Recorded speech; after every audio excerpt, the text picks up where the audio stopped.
Yo, what's going on, everybody? Akeem here filling in for Nars on today's Daily Fix. Now, fans of The Office have spotted a clever Easter egg in The Last of Us Part 1. Projekt Red is definitely making more Cyberpunk, and all you Nintendo fans out there might want to set a reminder to tune in for the Nintendo Direct.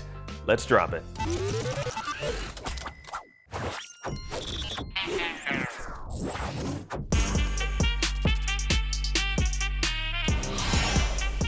Naughty Dog is no stranger to sprinkling little Easter eggs in their video games. Now, 2020's The Last of Us Part 2 had a few nods to other video games like Jak and Daxter, Hotline Miami, just to name a few. Now, in the recently released The Last of Us Part 1, an eagle-eyed TikTok user spotted an Easter egg not to another video game, but a TV show.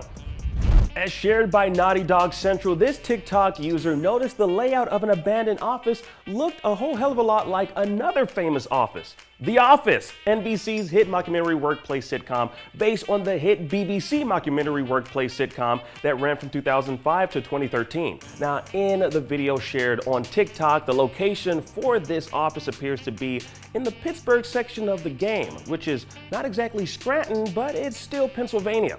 As the player moves around the abandoned office, you can see where the conference room is, Michael Scott's office, the curved receptionist desk, and the front door with the couch, which is behind the barricade of couches seen in the video. Now, Jim and Dwight's block of desks doesn't seem to be intact, but it's possible whoever was in this office last used them to set up one of the barricades. Now, this isn't exactly a one-to-one recreation of the iconic office, but it looks close enough that we don't think this was a coincidence. Now, what do y'all think of this? Is this just a playful nod to the show or random happenstance? And do you think the characters from The Office would have survived the apocalypse? Now, what other iconic sitcom set would you like to visit in a video game? Well, let's discuss in the comments down below. All right, Samurai, switching gears to the world of Cyberpunk 2077. Now, CD Projekt Red's VP of Business Development confirmed that the company is, quote, totally fully committed to more Cyberpunk. Now, in a recent earnings call, the VP said, quote, "We've put a lot of effort and time into building this franchise, and we definitely want to continue to build upon what was built right now, with new stories, new experiences, new content, basically. Not just the video game format. In terms of expansions, there's just going to be one major expansion. However, there's going to be new stuff in the future. So it sounds like we can expect more stories set in the Cyberpunk 2077 universe. In fact, the official Cyberpunk anime series Edgerunners premieres today on Netflix. Now, maybe we'll see more projects like that, or movies, books, comics, podcasts, and so on. Now, Cyberpunk 2077 has no shortage of lore, and there's plenty more to be mined from the original pen and paper board game that inspired it. Now, as for more Cyberpunk games, there's still that, previously announced multiplayer component. Now, we haven't heard anything about that in ages, it seems like, but CDPR hasn't officially canned that, so we have to assume it's still coming.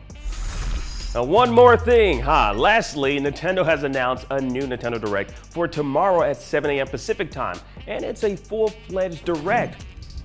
Not a mini Direct or a partner Direct, so hopefully maybe, if the gaming gods are good to us, we'll get something on Breath of the Wild 2 and maybe something about Metroid Prime 4 besides that 5-year-old logo? Please, Nintendo? And that was your Daily Fix for today, September 12th. You can catch up on all the big D23 news, including the gaming announcements on IGN.com. And you can catch me at my regular spot on the Entertainment Fix. Now, download the IGN app on all your devices, subscribe to the Daily Fix on Snapchat, and for everything else, stick with IGN.